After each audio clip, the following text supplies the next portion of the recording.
Hi friend, তাই আজও বেরিয়ে গেলাম সকাল সকাল গাড়ি নিয়ে আর ট্যাঙ্কি নিয়ে মাঠে যাচ্ছি। কিছু জমি বাকি আছে দিতে, ওইগুলো দিয়ে দিলে আজকে কমপ্লিট হয়ে যাবে। আমার বাড়ি থেকে জমি অনেক দূরে, সেই জন্য গাড়ি নিয়ে যাচ্ছি। একদিনে পেরে করা হচ্ছে না, জমি আমার এক জায়গায় নাই, এখন ওখানে জমি, সেই জন্য আজকেও চললাম দিতে। আর রাস্তার দুই পাশে যে গাছগুলো দেখছো এগুলো শাল গাছ। আমার বুলেটটা পার্কিং করলাম, পার্কিং করে এবার যাবো। আর ভিডিওটা যদি ভালো লেগে থাকে লাইক করবে, কমেন্ট করবে, শেয়ার করে দিবে, আমার পাশে থাকবে। আমার ভিডিও যেন আরও 5 জন যেন দেখতে পায়। আর চলো তোমাদেরকে ভালো ভালো ভিডিও দেবো।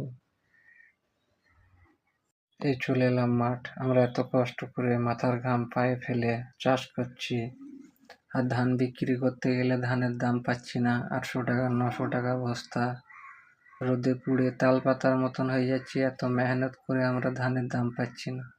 এই দেখতে পাচ্ছ আমি পেরে করছি, তা জায়গায় জায়গায় এত কেটেছে, কেটে নষ্ট করে দিয়েছে, একদম পোকাতে শেষ করে দিয়েছে কেটে। তা পায়ে আরে ওষুধ লেগে গেলে মনে হচ্ছে কে লঙ্কা লাগিয়েছে, এত জ্বালা করছে। তা এত পেরে করছি তা পোকা মরছে না। কোম্পানি কি ওষুধ বানাচ্ছে কে জানে। আর দোকানে কিনতে গেলে 400-500 টাকা করে দাম নিচ্ছে।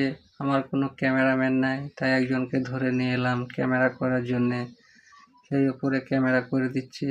তো ফাইনালি আজকে আমার কমপ্লিট হয়ে যাবে পেরে করা।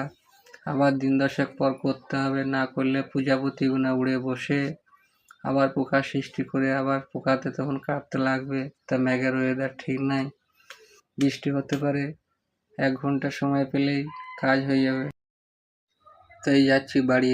রাস্তায় যেতে যেতে বৃষ্টি নেমে গেল। তো এই যে মাঠটা দেখতে পাচ্ছ, এটা আমাদের গ্রামেরই মাঠ। এখানে ছেলেরা সব বল খেলা করে।